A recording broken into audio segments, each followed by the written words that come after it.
मैं स्वागत करता हूँ आप सभी का। आज हम एक महान किताब मैन सर्च फॉर मीनिंग को गहराई से समझने वाले हैं। ये किताब बताती है कि जब इंसान के जीवन से उम्मीद खत्म होने लगती है, जब हर रास्ता अंधेरे में खो जाता है, जब सपने, रिश्ते, सम्मान, यहाँ तक कि जीने की इच्छा भी धीरे धीरे टूटने लगती है, तब एक सवाल चुपचाप हमारे भीतर जन्म लेता है। क्या जीवन का कोई अर्थ बचता है? और शायद यही वह सवाल है जिसने हजारों वर्षों से इंसान को बेचैन किया है। राजाओं से लेकर भिखारियों तक और दार्शनिकों से लेकर साधारण लोगों तक, हर कोई कभी न कभी अपने जीवन के सबसे शांत क्षण में यह सोचता है कि आखिर हम जी क्यों रहे हैं। दर्द सहने का मतलब क्या है? अकेलेपन का अर्थ क्या है? और अगर दुनिया इतनी निर्दयी हो सकती है तो फिर उम्मीद ही क्यों रखी जाए। आज की यह किताब मैन सर्च फॉर मीनिंग सिर्फ एक किताब नहीं है, यह एक ऐसे इंसान की आवाज है जिसने नरक को अपनी आंखों से देखा और फिर भी इंसानियत पर विश्वास करना नहीं छोड़ा। इस किताब के लेखक विक्टोर फ्रैंकल कोई साधारण लेखक नहीं थे। वे एक साइकियाट्रिस्ट थे, एक थिंकर थे, लेकिन उससे भी पहले वे एक कैदी थे। एक ऐसे कैदी जिसे नाजी कंसंट्रेशन कैंप्स में सब कुछ खो देना पड़ा। उनके कपड़े छीन लिए गए, उनका नाम छीन लिया गया, उनकी पहचान भी छीन ली गई, उनके परिवार को उनसे अलग कर दिया गया। हर दिन मौत उनके सामने खड़ी रहती थी। हर सुबह तय नहीं होता था कि शाम तक वे जीवित रहेंगे या नहीं। लेकिन इन सब के बीच फ्रैंकल ने एक ऐसी चीज खोजी जिसे कोई जेल, कोई तानाशाह, कोई क्रूरता उनसे छीन नहीं सकी। वह थी जीवन का अर्थ, द मीनिंग ऑफ लाइफ। यह किताब हमें बताती है कि इंसान सिर्फ रोटी से नहीं जीता, वह मीनिंग से जीता है। अगर उसके पास जीने का कोई कारण हो तो वह सबसे भयानक परिस्थितियों को भी सह सकता है। आज की दुनिया में हम बाहर से शायद पहले से ज्यादा कंफर्टेबल हो गए हैं, लेकिन भीतर से पहले से ज्यादा खाली हैं, यानी एम्पटी है। हमारे पास मोबाइल है, सोशल मीडिया है, एंटरटेनमेंट है, लेकिन फिर भी एक अजीब बेचैनी हमारे भीतर है। लोग रात को देर तक जागते हैं, बिना कारण उदास रहते हैं, भीड़ में भी अकेलापन महसूस करते हैं, क्योंकि शायद हमने जीवन को आसान तो बना लिया है, लेकिन अर्थपूर्ण बनाना भूल गए हैं। फ्रैंकल कहते हैं, जो कि इस किताब के राइटर हैं, कि इंसान की सबसे बड़ी इच्छा खुशी नहीं होती, बल्कि अर्थ होता है, क्योंकि खुशी सीधे नहीं मिलती। वह तब आती है जब इंसान किसी अर्थपूर्ण चीज के लिए जीता है। यह किताब दर्द को रोमांटिसाइज नहीं करती, यानी कि बड़ा चढ़ाकर नहीं दिखाती। यह नहीं कहती कि सफरिंग यानी कि पीड़ा अच्छी चीज है, लेकिन यह जरूर कहती है कि अगर सफरिंग को मीनिंग मिल जाए तो इंसान टूटता नहीं है, बदल जाता है। कंसंट्रेशन कैंप्स में फ्रैंकल ने देखा कि कुछ लोग फिजिकली मजबूत होने के बावजूद हार गए और कुछ कमजोर लोग भी अंदर से जिंदा रहे। क्यों? क्योंकि उनके पास जीने का एक कारण था। किसी को अपने बच्चे से मिलना था, किसी को अपनी अधूरी किताब पूरी करनी थी, और किसी को दुनिया को कुछ साबित करना था, और किसी को सिर्फ यह विश्वास था कि उसकी जिंदगी अभी खत्म नहीं हुई है। यही इस किताब का सबसे गहरा विचार है कि इंसान से सब कुछ छीना जा सकता है, लेकिन उसकी एटीट्यूड यानी कि जो चुनने की स्वतंत्रता है वो नहीं छीनी जा सकती। दुनिया आपके साथ क्या करती है यह हमेशा आपके हाथ में नहीं होता, लेकिन आप उसके जवाब में क्या बनते हैं यह हमेशा आपके हाथ में रहता है। और शायद यही इंसान की सबसे बड़ी शक्ति भी है। जब आप इस किताब को सुनेंगे तो आपको सिर्फ हिस्ट्री नहीं मिलेगी, आपको अपने ही जीवन का आईना दिखाई देगा। आप सोचेंगे कि जिन छोटी छोटी बातों पर हम टूट जाते हैं, उनके सामने कुछ लोग मौत के बीच भी उम्मीद कैसे बनाए रखते थे। आप महसूस करेंगे कि जीवन का अर्थ बाहर कहीं नहीं रखा, बल्कि वह हर इंसान को खुद बनाना पड़ता है।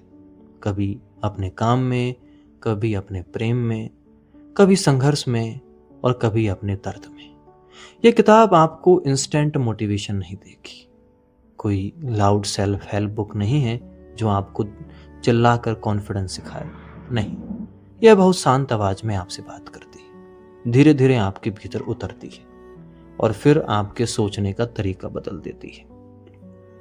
क्योंकि कुछ किताबें हमें जानकारी तो देती हैं, लेकिन कुछ किताबें हमारे भीतर उतर जाती हैं, और मैन सर्च फॉर मीनिंग उन्हीं किताबों में से एक है। तो आज जब दुनिया तेजी से भाग रही है, जब लोग सफलता के पीछे भागते भागते खुद को खो रहे हैं, जब मानसिक थकान, लॉनलीनेस और एम्प्टीनेस धीरे धीरे सामान्य होती जा रही है, तब शायद इस किताब को सुनना पहले से ज्यादा जरूरी हो गया है। मैं हूं अंकित और आप सुन रहे हैं वन टॉक विद अंकित। चलिए इस किताब को गहराई से और पार्ट्स में समझते हैं। Part 1, experiences in the concentration camp. Man search for meaning का पहला भाग सिर्फ एक कहानी नहीं है, यह इंसान की आत्मा का सबसे अंधेरा और सबसे सच्चा चेहरा है। यह हमें बताता है कि जब इंसान से सब कुछ छीन लिया जाता है, तब उसके भीतर आखिर क्या बचता है। इस भाग में विक्टोर फ्रैंकल अपने नाजी कंसंट्रेशन कैंप्स के अनुभव बताते हैं, लेकिन यह केवल इतिहास नहीं है, यह भूख, दर्द और मौत के बीच इंसान की मानसिक स्थिति को समझने की कोशिश है। फ्रैंकल बताते हैं कि कैंप में पहुंचने से पहले लोगों को पूरी सच्चाई का अंदाजा नहीं था। उन्हें लगता था कि शायद यह टेम्पररी पनिशमेंट है, शायद कुछ महीनों के बाद वे वापस घर लौट जाएंगे। लेकिन धीरे धीरे उन्हें समझ आने लगा कि वे एक ऐसी दुनिया में प्रवेश कर चुके हैं जहां इंसान की कोई कीमत नहीं थी। जब ट्रेनों में भरकर कैदियों को कैंप्स की ओर ले जाया जाता था, तब इन डिब्बों में हवा तक नहीं होती थी। लोग एक दूसरे के ऊपर दबे रहते थे। डर, पसीना और अनिश्चितता यानी अनसर्टेनिटी पूरे वातावरण में फैली रहती थी। हर किसी की आंखों में सिर्फ एक सवाल था कि अब हमारे साथ क्या होने वाला है, लेकिन किसी के पास जवाब नहीं था। जब वे कैंप पहुंचे तो सबसे पहले उनकी पहचान छीन ली गई, उनके नाम हटा दिए गए। अब वे सिर्फ नंबर्स बन गए। उनके बाल भी काट दिए गए, कपड़े बदल दिए गए, निजी चीजें छीन ली गई, और उसी पल उन्हें यह एहसास होने लगा कि उनका पूरा जीवन खत्म हो चुका है। फ्रैंकल कहते हैं कि इंसान सिर्फ शरीर से नहीं जीता, वो फिजिकली नहीं जीता, वह अपनी पहचान, अपने रिश्तों और अपनी यादों में भी जीता है। लेकिन कैंप्स का पूरा सिस्टम इसी चीज को तोड़ने के लिए बनाया गया था। वहां हर दिन ह्यूमिलिटेशन था, हर दिन इंसल्ट थी और मौत का डर था। कैदियों को घंटों तक बर्फ में खड़ा रखा जाता था, बहुत कम खाना दिया जाता था, इतना कम कि इंसान हमेशा भूख में रहता था। धीरे धीरे भूख केवल शरीर की नहीं रहती, वे दिमाग पर भी कब्जा करने लगती है।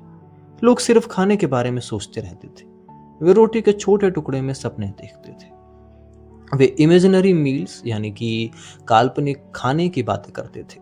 क्योंकि जब इंसान के बेसिक जरूरतें छीन ली जाती हैं, तो उसका पूरा कॉन्शियसनेस उन्हीं चीजों के इर्द गिर्द घूमने लगता है।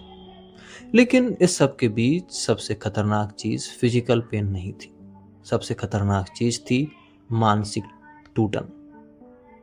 क्योंकि जब इंसान को हर दिन यह महसूस कराया जाए कि उसकी कोई वैल्यू नहीं है, तो धीरे धीरे वह खुद भी इस बात पर विश्वास करने लगता है। फ्रैंकल बताते हैं कि कैंप में आने के बाद कैदियों की मानसिक स्थिति 3 स्टेजेस से गुजरती थी। पहली स्टेज थी शॉक। जब कोई पहली बार कैंप की रियलिटी को देखता था, तो उसका दिमाग उसे स्वीकार नहीं कर पाता था। इतनी क्रुएल्टी इंसान कर सकता है, यह बात समझना भी मुश्किल था। लोगों को गैस चैम्बर्स के बारे में पता चलता था, लोगों को अचानक गायब होते देखते थे, हर तरफ वायलेंस देखते थे, और फिर भी उनका दिमाग कहता था कि शायद यह सच नहीं है।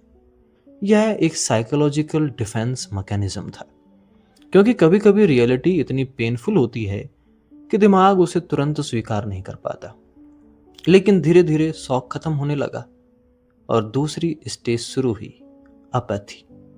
अपैथी का मतलब है इमोशनल नंबनेस, यानी कि आप भावनात्मक रूप से पूरी तरह टूट जाते हैं, या दूसरे भाषा में आप भावनात्मक रूप से बिल्कुल बहरे हो जाते हैं। इतना दर्द देखने के बाद इंसान धीरे धीरे महसूस करना बंद कर देता है, वह रोना बंद कर देता है, वह रिएक्ट करना बंद कर देता है। क्योंकि अगर वह हर दर्द को पूरी तरह महसूस करे तो शायद वह जीवित ही नहीं रह पाए। फ्रैंकल कहते हैं कि उन्होंने ऐसे मोमेंट्स देखे जहां लोग मौत के बिल्कुल पास खड़े थे, लेकिन फिर भी उनके भीतर इमोशंस खत्म हो चुके थे। कोई किसी को मरते देख रहा था और फिर चुपचाप अपना काम करता रहता था, क्योंकि कैंप ने इंसान की सेंसिटिविटी को धीरे धीरे शून्य कर दिया। लेकिन इसका मतलब यह नहीं था कि ह्यूमैनिटी पूरी तरह खत्म हो गई थी। इसी अंधेरे के बीच कभी छोटे छोटे मोमेंट्स पैदा होते थे तो इंसानियत को जिंदा रखते थे। कभी कोई कैदी अपनी आखिरी रोटी और को दे देता था, कभी कोई किसी को हिम्मत देता था, कभी कोई थके हुए इंसान को उठाकर साथ चलने लगता था। और फ्रैंकल कहते हैं कि इन्हीं मोमेंट्स ने उन्हें यह समझाया कि इंसान से सब कुछ तो छीना जा सकता है, लेकिन उसकी इनर फ्रीडम नहीं छीनी जा सकती। एक इंसान ब्रूटल बन सकता है, लेकिन दूसरा उसी परिस्थिति में कंपैशनेट भी रह सकता है, यानी कि करुणाजनक। यानी परिस्थिति इंसान को पूरी तरह डिफाइन नहीं करती, उसकी प्रतिक्रिया भी मायने रखती है। कैंप में कई लोग फिजिकली स्ट्रांग थे, लेकिन मेंटली टूट गए, और कई लोग कमजोर शरीर होने के बावजूद अंदर से जिंदा रहे। क्यों? क्योंकि उनके पास मीनिंग था। फ्रैंकल ने महसूस किया कि जिन लोगों के पास भविष्य से जुड़ा कोई पर्पस था, वे ज्यादा देर तक सरवाइव करते थे। किसी को अपने परिवार से मिलने की उम्मीद थी, किसी को अपना अधूरा काम पूरा करना था, और किसी को बस यह विश्वास था कि उसका जीवन अभी समाप्त नहीं हुआ। यहीं से फ्रैंकल के भीतर एक गहरी रियलाइजेशन पैदा हुई। इंसान को जीने के लिए कंफर्ट नहीं चाहिए, उसे एक रीजन चाहिए। अगर उसके पास वाई यानी कि क्यों हो, तो वह हर बार हाउ सह सकता है। हर बार वो कैसे की परिस्थिति सह सकता है, अगर उसके पास जीने का कारण हो। यह विचार बाद में उनकी फिलॉसफी का आधार बना। कैंप के दिनों में फ्रैंकल अक्सर अपनी पत्नी को याद करते थे।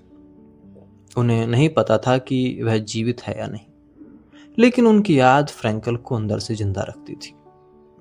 एक दिन जब वे बर्फ में काम कर रहे थे, वे बहुत कमजोर और थके हुए थे।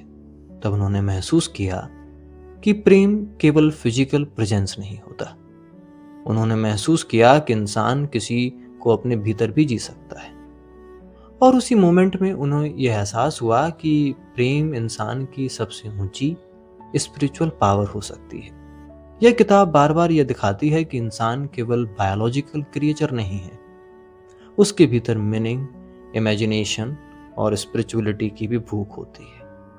कैंप्स का सिस्टम इंसान को एनिमल की तरह तोड़ना चाहता था, लेकिन कुछ लोग अपने भीतर की ह्यूमैनिटी बचाए रखने में सफल रहे। फ्रैंकल कहते हैं कि सफरिंग अपने आप में महान नहीं होती, लेकिन अगर सफरिंग में कोई मीनिंग मिल जाए तो इंसान उसके ऊपर उठ सकता है।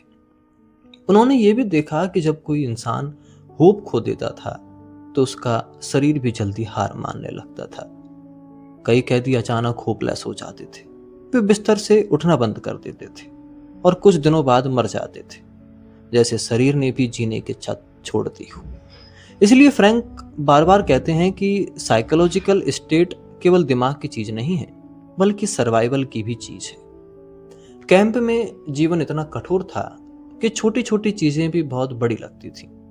एक छोटी आग की गर्मी, एक शांत सनसेट, किसी का फ्रेंडली शब्द या कुछ सेकंड का आराम। ये मोमेंट्स इंसान को याद दिलाते थे कि दुनिया पूरी तरह मर नहीं गई है, और शायद यही इस किताब की सबसे बड़ी खूबसूरती भी है। यह केवल डार्कनेस की कहानी नहीं है, यह उस छोटी रोशनी की कहानी भी है जो सबसे गहरे अंधेरे में भी बुझती नहीं। जब कैंप से लोग आजाद हुए, तब भी उनकी सफरिंग खत्म नहीं हुई, क्योंकि तीसरी स्टेज शुरू हो गई, डीपर्सोनलाइजेशन। इतने लंबे समय तक पेन में रहने के बाद फ्रीडम भी अनरियल लगने लगी। लोग खुश होना भूल चुके थे, वे इमोशनली एग्जॉस्टेड यानी कि थकावट थे। वे नॉर्मल लाइफ में वापस लौटने की कोशिश कर रहे थे, लेकिन उनके भीतर का एक हिस्सा हमेशा बदल चुका था। कुछ लोगों ने अपने परिवार खो दिए थे, कुछ के पास घर नहीं बचा था, कुछ के भीतर विश्वास टूट चुका था। लेकिन इसी के बीच फ्रैंकल ने एक अंतिम बात समझी। जीवन की हर परिस्थिति में हमसे एक सवाल पूछता है और हमारा काम उस सवाल का जवाब देना है। कभी करेज से, कभी डिग्निटी से, कभी सफरिंग सहकर और कभी दूसरों के लिए जीकर। यही कारण है कि मैन सर्च फॉर मीनिंग केवल होलोकास्ट की कहानी नहीं रह जाती। यह हर उस इंसान की कहानी बन जाती है जिसने कभी दर्द, अकेलापन, फेलियर या होपलेसनेस महसूस की हो। क्योंकि अंत में फ्रैंकल हमें यही सिखाते हैं, इंसान तब तक पूरी तरह हारता नहीं जब तक उसके भीतर मीनिंग खोजने की क्षमता बची रहती है। पार्ट 2, लोगोथेरेपी इन ए नटसेल। यह पूरी किताब का दार्शनिक और मनोवैज्ञानिक हृदय है। अगर पहला भाग दर्द का अनुभव था, तो दूसरा भाग उस दर्द का अर्थ समझाने की कोशिश करता है। यहां विक्टर फ्रैंकल केवल अपने अनुभव नहीं बताते, बल्कि उस फिलॉसफी को समझाते हैं जिसने उन्हें कॉन्सेंट्रेशन कैंप्स के अंधेरे में भी मानसिक रूप से जीवित रखा। फ्रैंकल कहते हैं कि इंसान को समझने के लिए केवल उसके शरीर या इमोशंस को समझना काफी नहीं है। इंसान केवल बायोलॉजिकल मशीन नहीं है, वह केवल इंस्टिंक्ट्स और डिजायर्स का समूह भी नहीं है। उसके भीतर एक और गहरी चीज है, अर्थ खोजने की इच्छा। यही इच्छा उनके अनुसार इंसान की सबसे मूल शक्ति है। उन्होंने अपनी थेरेपी का नाम रखा था लोगोथेरेपी। अगर इसका अर्थ समझने का कोशिश किया जाए तो लोगोस का एक ग्रीक शब्द है जिसका अर्थ है मीनिंग, यानी कि लोगोथेरेपी का मतलब हुआ हीलिंग थ्रू मीनिंग। फ्रैंकल का मानना था कि मॉडर्न दुनिया की सबसे बड़ी समस्या फिजिकल पेन नहीं है, बल्कि इनर एम्प्टीनेस है। लोग बाहर से सफल दिखाई देते हैं, लेकिन भीतर से खाली हैं। उनके पास कंफर्ट है, लेकिन डायरेक्शन नहीं है। उनके पास एंटरटेनमेंट है, लेकिन पर्पस नहीं है। और यही एम्प्टीनेस धीरे धीरे एंजाइटी, डिप्रेशन और होपलेसनेस में बदलने लगती है। फ्रैंकल कहते हैं कि पहले के समय में इंसान ट्रेडिशन से मीनिंग पा लेता था। परिवार, धर्म, समाज और कल्चर उसे बताते थे कि उसे कैसे जीना है। लेकिन मॉडर्न दुनिया में पुराने स्ट्रक्चर्स कमजोर हो गए। अब इंसान के पास फ्रीडम तो है, लेकिन उसी फ्रीडम के साथ कंफ्यूजन भी आ गया है। वह नहीं जानता कि उसे किस लिए जीना चाहिए।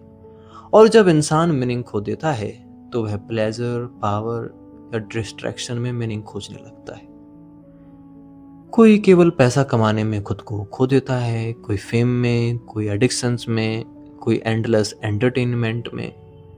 लेकिन अंदर की खाली जगह फिर भी भरी नहीं जाती। फ्रैंकल कहते हैं एग्जिस्टेंशियल वैक्यूम, यानी अस्तित्व का खालीपन। यह वह स्थिति है जहां इंसान मैकेनिकली जी रहा होता है, लेकिन भीतर से डिस्कनेक्टेड होता है। वह सुबह उठता है, काम करता है, लेकिन उसके भीतर एक साइलेंट क्वेश्चन चलता रहता है कि क्या यही जीवन है। और यही सवाल मॉडर्न सिविलाइजेशन की सबसे बड़ी बेचैनी बन गया है। फ्रैंकल का सबसे फेमस विचार है कि मनुष्य का प्राइमरी मोटिवेशन प्लेजर नहीं है, बल्कि मीनिंग है। यह विचार सीधे तौर पर दो बड़े साइकोलॉजिस्ट के अपोजिट था। सिगमंड फ्रॉड कहते थे कि इंसान प्लेजर चाहता है, और अल्फ्रेड एडलर कहते थे कि इंसान पावर चाहता है। लेकिन फ्रैंकल कहते हैं नहीं, इंसान सबसे पहले अर्थ चाहता है। अगर उसे मीनिंग मिल जाए तो वह पेन भी सह सकता है, लेकिन मीनिंग ना हो तो प्लेजर भी एम्प्टी लगने लगता है। यही कारण है कि कुछ लोग सब कुछ होने के बाद भी अनहैप्पी रहते हैं, और कुछ लोग कठिन परिस्थितियों में भी मेंटली स्ट्रांग बने रहते हैं। फ्रैंकल कहते हैं कि जीवन हमसे लगातार सवाल पूछता है, और हमारा काम उन सवालों का उत्तर देना है। यह बहुत गहरा विचार है। हम अक्सर पूछते हैं कि जीवन का अर्थ क्या है, लेकिन फ्रैंकल कहते हैं कि सही सवाल उल्टा है। जीवन हमसे पूछ रहा है कि तुम अपने जीवन के साथ क्या करोगे। यानी मीनिंग कोई एब्स्ट्रैक्ट आइडिया नहीं है, बल्कि रिस्पॉन्सिबिलिटी है। हर इंसान का मीनिंग अलग हो सकता है। किसी के लिए वह कला भी हो सकती है, किसी के लिए प्रेम, किसी के लिए साइंस, किसी के लिए दूसरों की सेवा और किसी के लिए सफरिंग को डिग्निटी के साथ सहना। फ्रैंकल कहते हैं कि मीनिंग 3 तरीकों से पाई जा सकती है। पहला है क्रिएटिव वैल्यूज, यानी कुछ क्रिएट करके। जब इंसान कोई मीनिंगफुल काम करता है, कुछ बनाता है, कुछ योगदान देता है, तो उसे मीनिंग महसूस होती है। एक लेखक अपनी किताब में मीनिंग पाता है, एक टीचर अपने स्टूडेंट्स में, एक किसान अपनी फसल में, एक आर्टिस्ट अपनी कला में। काम केवल पैसा कमाने का माध्यम नहीं रहता, वह आइडेंटिटी बन जाता है। और दूसरा तरीका है एक्सपेरिएंटल वैल्यूज, यानी कि किसी चीज को डीपली एक्सपीरियंस करना। यह नेचर हो सकती है, म्यूजिक हो सकता है, फ्रेंडशिप हो सकती है या प्रेम। फ्रैंकल प्रेम को बहुत गहराई से देखते हैं। उनके अनुसार प्रेम केवल इमोशन नहीं है, प्रेम वह शक्ति है जिसके माध्यम से हम किसी इंसान की इनर पोटेंशियल को देख पाते हैं। जब हम किसी को सच में प्रेम करते हैं तो हम उसके बाहरी रूप से आगे बढ़ जाते हैं, हम उसकी आत्मा यानी रूह को देखने लगते हैं। कॉन्सेंट्रेशन कैंप्स में भी फ्रैंकल अपनी पत्नी की याद में स्ट्रेंथ पाते थे। उन्हें नहीं पता था कि वह जीवित हैं या नहीं, लेकिन उनका प्रेम उन्हें मीनिंग दे रहा था।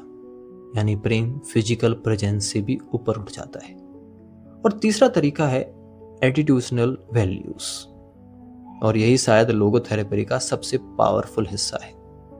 फ्रैंकल कहते हैं कि जब इंसान किसी सफरिंग को बदल नहीं सकता, तब भी वह उसके प्रति अपना एटीट्यूड चुन सकता है। यही इंसान की अंतिम फ्रीडम है। कॉन्सेंट्रेशन कैंप्स में उनसे सब कुछ छीन लिया गया था, लेकिन एक चीज नहीं छीनी जा सकी, उनकी इनर रिस्पॉन्स। यह विचार बहुत गहरा और कठिन है, क्योंकि इसका मतलब यह नहीं कि सफरिंग अच्छी है, नहीं इसका मतलब कि दर्द को इग्नोर करना चाहिए, बल्कि इसका मतलब यह है कि कभी कभी लाइफ ऐसी परिस्थितियां देती है जिन्हें हम कंट्रोल नहीं कर सकते, लेकिन उन परिस्थितियों के भीतर भी डिग्निटी संभव है। यही कारण है कि कुछ लोग सफरिंग के बाद बिटर यानी कि कड़वे हो जाते हैं और कुछ डीपर यानी कि गहरे हो जाते हैं। फ्रैंकल कहते हैं कि इंसान की ग्रेटनेस यानी कि महानता इसी में है कि वह ट्रेजेडी को भी ट्रांसफॉर्मेशन में बदल सकता है। उन्होंने एक कॉन्सेप्ट दिया, ट्रेजिक ऑप्टिमिज्म, यानी ट्रेजेडी के बावजूद होप बनाए रखना। यह ब्लाइंड पॉजिटिविटी नहीं है और ना ही एक फेक हैप्पीनेस है। यह स्वीकार करता है कि लाइफ में पेन, गिल्ट और डेथ हमेशा रहेंगे, लेकिन फिर भी लाइफ मीनिंगफुल हो सकती है। मॉडर्न सेल्फ हेल्प कल्चर अक्सर केवल सक्सेस की बात करता है, लेकिन फ्रैंकल फेलियर, सफरिंग, मॉरलिटी को भी ह्यूमन एक्सपीरियंसेस का हिस्सा मानते थे। और शायद इसी कारण उनकी फिलॉसफी इतनी ऑथेंटिक लगती है, क्योंकि यह केवल कंफर्टेबल लोगों की फिलॉसफी नहीं है, यह उन लोगों की फिलॉसफी है जिन्होंने सफरिंग को बहुत करीब से देखा। फ्रैंकल सुसाइड के बारे में भी बात करते थे। वे कहते हैं कि जब इंसान मीनिंग खो देता है तो लाइफ मीनिंगलेस लगने लगती है, लेकिन अगर किसी इंसान को उसके जीवन में एक जेन्युइन पर्पस मिल जाए तो उसकी मानसिक स्थिति बदल सकती है। यही कारण है कि लोगोथेरेपी फ्यूचर ओरिएंटेड थेरेपी है, यानी कि भविष्य की कल्पना में की गई थेरेपी। यह केवल पास्ट को एनालाइज नहीं करती, यानी कि उसको नहीं देखती, यह पूछती है कि जब अब तुम किस लिए जी सकते हो। फ्रैंकल साइको एनालिसिस की क्रिटिसिज्म भी करते हैं। उनके अनुसार केवल चाइल्डहुड मेमोरीज या अनकॉन्शियस डिजायर्स को एनालाइज करना काफी नहीं है, क्योंकि इंसान केवल अपने पास्ट का प्रोडक्ट नहीं है, वह फ्यूचर पॉसिबिलिटीज का भी क्रिएचर है। यानी इंसान हमेशा बदल सकता है, वह अपनी परिस्थितियों से ऊपर उठ सकता है। फ्रैंकल कहते हैं कि टेंशन हमेशा बुरी चीज नहीं होती। मॉडर्न सोसाइटी कंफर्ट चाहती है, स्ट्रेस फ्री लाइफ चाहती है, लेकिन फ्रैंकल कहते हैं कि हेल्दी टेंशन जरूरी है, क्योंकि जब इंसान किसी मीनिंगफुल गोल की ओर बढ़ता है तो उसके भीतर एक क्रिएटिव टेंशन पैदा होती है। यही टेंशन ग्रोथ लाती है। अगर इंसान के पास कोई पर्पस नहीं हो तो वह आराम में भी खाली महसूस करेगा। यानी मेंटल हेल्थ केवल कंफर्ट से नहीं आती, बल्कि मीनिंग से आती है। फ्रैंकल ने एक टेक्निक भी एक्सप्लेन की, पैराडॉक्सिकल इंटेंशन। कई बार लोग अपने डर से इतना डरने लगते हैं कि वही डर और बढ़ जाता है।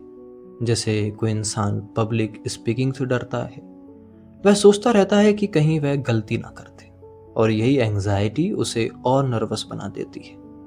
फ्रैंकल कहते हैं कि कभी कभी इंसान को अपने फियर का सामना ह्यूमर के साथ करना चाहिए। जब वह अपने डर को ओवर सीरियस लेना बंद करता है तो उसका कंट्रोल कम होने लगता है।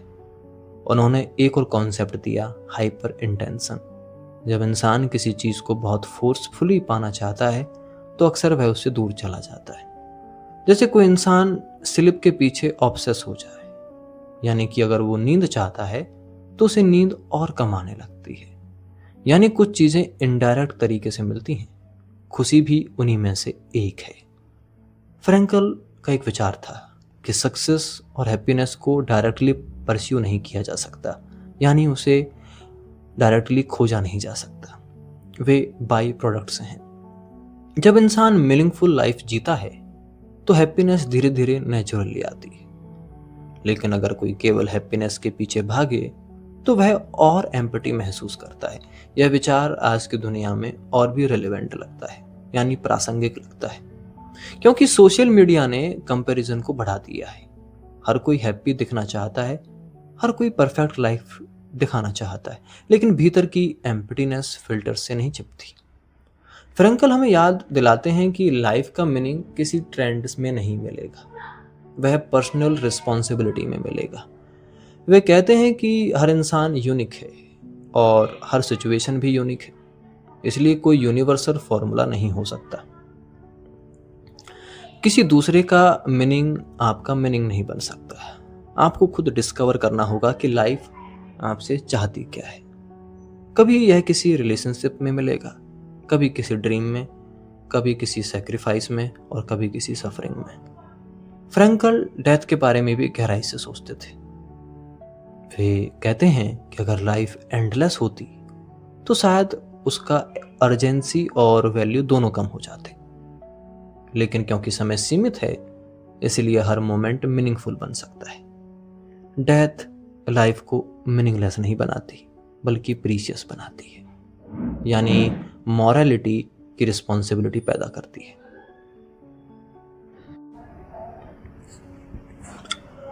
फ्रैंकल कहते हैं कि इंसान को ऐसे जीना चाहिए जैसे वह दूसरी बार जीवन जी रहा हो और पहली बार में वह वही गलतियां कर चुका हो जिन्हें अब दोहराना नहीं चाहता। यह थॉट बहुत पावरफुल है क्योंकि यह हमें कॉन्शियस बनाता है। यह हमें याद दिलाता है कि हर डिसीजन इम्पोर्टेंट है, हर दिन मीनिंगफुल हो सकता है। लोगोथेरेपी का अंतिम संदेश यही है, लाइफ कभी भी पूरी तरह मीनिंगलेस नहीं होती, चाहे सफरिंग हो, लॉस हो, फेलियर हो या लॉनलीनेस हो। हर परिस्थिति में मीनिंग संभव है, लेकिन मीनिंग बाहर से नहीं दिया जाता, उसे डिस्कवर करना पड़ता है, और यही डिस्कवरी इंसान को ट्रूली ह्यूमन बनाती है। इसलिए मैन सर्च फॉर मीनिंग केवल साइकोलॉजी की किताब नहीं रह जाती, एक फिलॉसफी भी है, स्पिरिचुअल रिफ्लेक्शन भी है और ह्यूमन रेजिलियंस की भी कहानी है। यह हमें यह नहीं सिखाती कि लाइफ आसान होगी, यह सिखाती है कि डिफिकल्ट लाइफ भी मीनिंगफुल हो सकती है, और शायद यही विचार इंसान को सबसे अंधेरे समय में भी जिंदा रखता है। Part 3, the case for tragic optimism. यह पूरी पुस्तक का सबसे शांत, सबसे परिपक्व और सबसे गहरा चिंतन माना जाता है। इस पार्ट में हम बुद्धिज्म और फ्रैंकल के विचारों की तुलना करेंगे और उनको समझने का प्रयास करेंगे। यह भाग हमें यह नहीं सिखाता कि जीवन में दुखी नहीं होना चाहिए, हमें यह भी नहीं कहता कि हर चीज अंत में अच्छी ही होगी, बल्कि यह कठिन सत्य को स्वीकार करता है। मनुष्य का जीवन दुख, मृत्यु, हानि और अधूरेपन से भरा हुआ है। फिर भी इन्हीं सब के बीच मनुष्य आशा, अर्थ और करुणा को जीवित रख सकता है। यही है दुख के बीच भी आशा को बनाए रखना। विक्टर फ्रैंकल यह बात किसी आरामदायक कमरे में बैठकर नहीं कह रहे थे। उन्होंने मृत्यु को बहुत पास से देखा था। उन्होंने ऐसे लोगों को देखा था जिनसे सब कुछ छीन लिया गया था, फिर भी कुछ लोग भीतर से टूटे नहीं थे। क्यों? क्योंकि उन्होंने अपने दुख को केवल अभिशाप नहीं माना, कर्स नहीं माना। उन्होंने उसके भीतर भी किसी अर्थ को खोज लिया। फ्रैंकल कहते हैं कि जीवन में 3 ऐसी चीजें हैं जिनसे कोई भी मनुष्य बच नहीं सकता: दुख, अपराध बोध यानी गिल्ट, और मृत्यु। और यही तीनों चीजें मनुष्य को सबसे अधिक डराती हैं। मनुष्य सुख चाहता है, स्थिरता चाहता है, लेकिन हर चीज बदलती रहती है।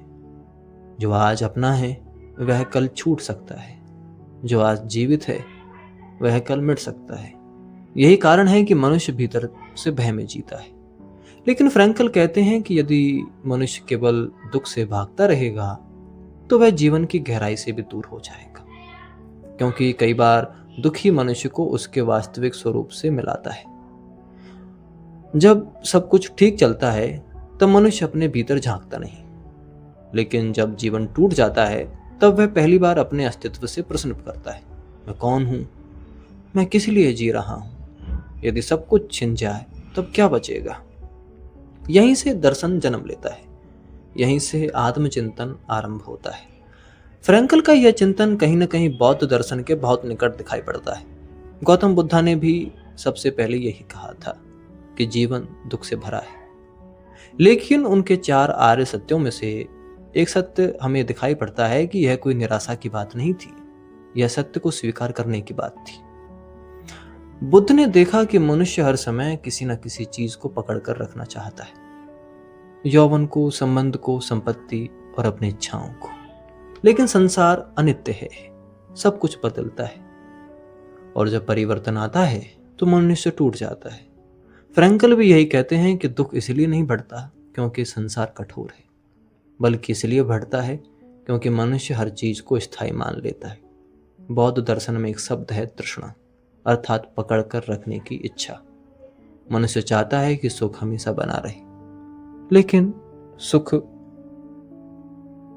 रुकता नहीं, समय बढ़ता जाता है।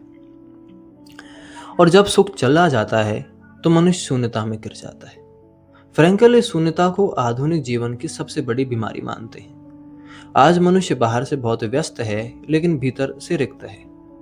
उसके पास साधन है लेकिन दिशा नहीं, उसके पास मनोरंजन यानी एंटरटेनमेंट है लेकिन शांति नहीं।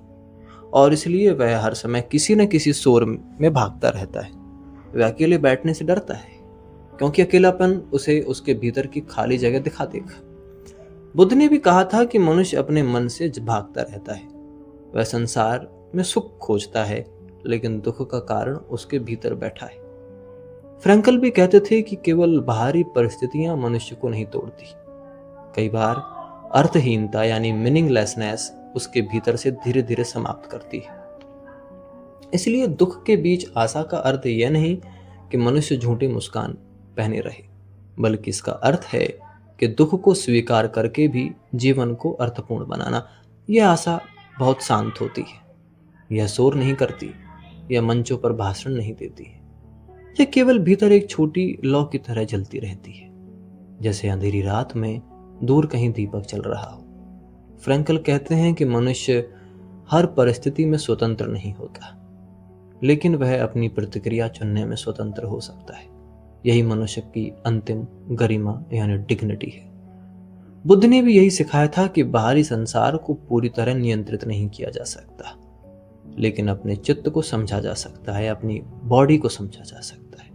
यदि मन अशांत है तो महल भी कारागार बन जाता है, और यदि मन शांत है तो कठिन जीवन भी सहनीय हो जाता है। फ्रैंकल ने शिविरों में देखा कि कुछ लोग क्रूर परिस्थितियों में भी दूसरों की सहायता करते थे।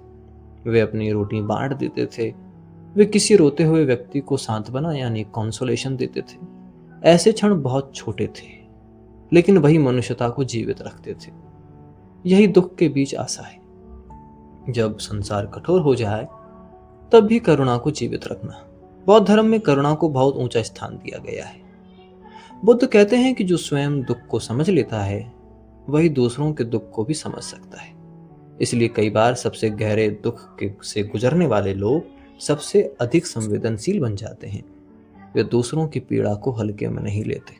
फ्रैंकल कहते हैं कि मनुष्य अपने दुख को उपलब्धि में बदल सकता है, अपने अपराध बोध यानी गिल्ट को सुधार में बदल सकता है और मृत्यु की चेतना को जिम्मेदारी में बदल सकता है। यह बहुत गहरी बात है, क्योंकि सामान्यतः मनुष्य मृत्यु से डरता है, वह उसे भूलना चाहता है। लेकिन फ्रैंकल कहते हैं कि मृत्यु जीवन को मूल्य देती है। यदि समय अनंत होता तो शायद कोई भी क्षण महत्वपूर्ण नहीं होता, लेकिन क्योंकि जीवन सीमित है इसलिए हर क्षण अर्थपूर्ण बन जाता है। बुद्ध ने भी कहा था कि मृत्यु को याद करना भय नहीं है, जागरण है। जब मनुष्य समझता है कि उसका समय सीमित है, तब वह तुच्छ बातों में उलझना कम कर देता है, तब उसका ध्यान भीतर की ओर जाता है। फ्रैंकल आधुनिक समाज की एक और समस्या की बात करते थे, सफलता के पीछे अंधी दौड़। मनुष्य सोचता है कि यदि उसे धन, प्रसिद्धि या सुख मिल जाए तो वह शांत हो जाएगा, लेकिन भीतर का खालीपन बना रहता है। बुद्ध ने भी राजमहल छोड़कर यही समझा कि बाहरी वैभव अंततः मन को तृप्त नहीं कर सकता, क्योंकि मनुष्य केवल शरीर नहीं है, वह अर्थ खोजने वाली चेतना है, और जब तक उसे अपने जीवन का उद्देश्य नहीं मिलता तब तक वह बेचैन रहता है। फ्रैंकल का आशावाद यानी कि ऑप्टिमिज्म बहुत अलग है। यह नहीं कहता कि सब कुछ अच्छा होगा, वह कहता है कि कठिनाई के बीच भी मनुष्य अच्छा बना रह सकता है। यही वास्तविक आशा है। एक ऐसा व्यक्ति जिसने सब कुछ खो दिया हो, फिर भी यदि वह किसी दूसरे दुखी मनुष्य का हाथ पकड़ ले तो वही आशा है। एक ऐसा व्यक्ति जो टूट चुका हो, फिर भी यदि वह जीवन से घृणा ना करे तो वही आशा है। एक ऐसा व्यक्ति जो अंधकार में तो हो, फिर भी यदि वह भीतर छोटी सी रोशनी बचाए रखे तो आशा है। फ्रैंकल का यह विचार आज के समय में और भी महत्वपूर्ण हो जाता है, क्योंकि आधुनिक जीवन में लोग बाहर से जुड़े हुए दिखाई देते हैं, लेकिन भीतर से अकेले हैं, लॉनलीनेस में हैं। वे हर समय दूसरों से तुलना करते हैं, हर समय साबित करना चाहते हैं स्वयं को, और धीरे धीरे जीवन प्रदर्शन बन जाता है। लेकिन जब मनुष्य केवल दूसरों की नजरों में जीने लगता है तो वह अपने भीतर की आवाज खो देता है। फ्रैंकल कहते थे कि जीवन का अर्थ बाहर नहीं दिया जाता, उसे खोजा जाता है, और यह खोज आसान नहीं होती। कई बार यह दुख से होकर गुजरती है, कई बार अकेलेपन से और सफलता से, लेकिन यही संघर्ष मनुष्य को गहरा बनाता है। बुद्ध के जीवन में यही दिखाई देता है। उन्होंने दुख को देख के संसार नहीं छोड़ा था, उन्होंने दुख को समझने के लिए संसार छोड़ा था, और अंत में उन्होंने यही पाया कि शांति बाहर नहीं है, वो भीतर की जागरूकता में है। फ्रैंकल भी अंततः मनुष्य को भीतर की ओर ले जाते हैं। वे कहते हैं कि जीवन का हर समय हमसे प्रश्न पूछ रहा है, और हमारा उत्तर हमारे कर्मों में दिखाई देता है। जब दुख आए तब हम क्या बनते हैं? क्या हम कठोर हो जाते हैं? क्या निराश हो जाते हैं? या हम करुणा, धैर्य और अर्थ को बचाए रखते हैं? यही मनुष्य की परीक्षा है। इसलिए the case for tragic optimism केवल दर्शन नहीं है, यह जीवन को देखने का एक शांत तरीका है। यह हमें सिखाता है कि अंधकार को नकारना जरूरी नहीं, उसके बीच भी दीपक जलाया जा सकता है। और शायद यही मनुष्य की सबसे बड़ी शक्ति है कि वह टूटकर भी संवेदनशील रह सकता है, रोकर भी प्रेम कर सकता है, और मृत्यु की छाया में खड़े होकर भी जीवन को अर्थपूर्ण बना सकता है। और इसी के साथ ये किताब पूरी हो जाती है। एक और नई शानदार वीडियो में लौटते हैं। अपना ख्याल रखें।